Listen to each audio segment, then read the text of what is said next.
Ils ont voulu frapper un grand coup ce midi. Plusieurs militants se sont réunis à la Croix-Rousse devant l'EHPAD où vit le père Rivoire, ce prêtre qui est accusé d'agression sexuelle sur des jeunes Inuits au Canada dans les années 70. Il demande d'ailleurs son extradition vers le Canada. Sur place pour BFM Lyon, Lauriane Pellao.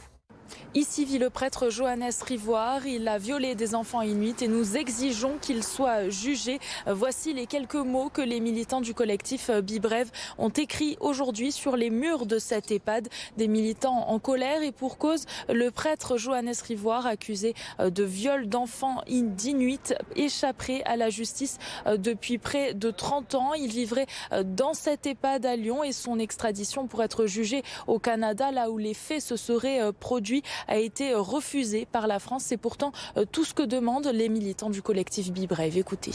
En tant que citoyenne française, cela m'est insupportable de savoir que la France protège un prêtre pédocriminel, donc Johannes Rivoire, qui a fui le Canada en 1993 et qui en fait depuis 30 ans est dans une totale impunité. Et donc on a souhaité venir ici pour dire qu'ici, en plein cœur de Lyon, alors que la justice, la police, tout le monde le sait, on a un pédocriminel qui vit tranquillement en fait la fin de sa vie. On a une justice, un gouvernement qui ne met pas les moyens, qui ne prend pas la chose au sérieux.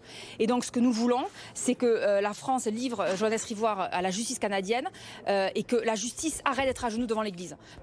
Le combat du collectif ne s'arrêtera pas là. Il compte bien multiplier ce type d'action à Lyon et ailleurs pour stopper l'invisibilisation des pédocriminels et demander justice.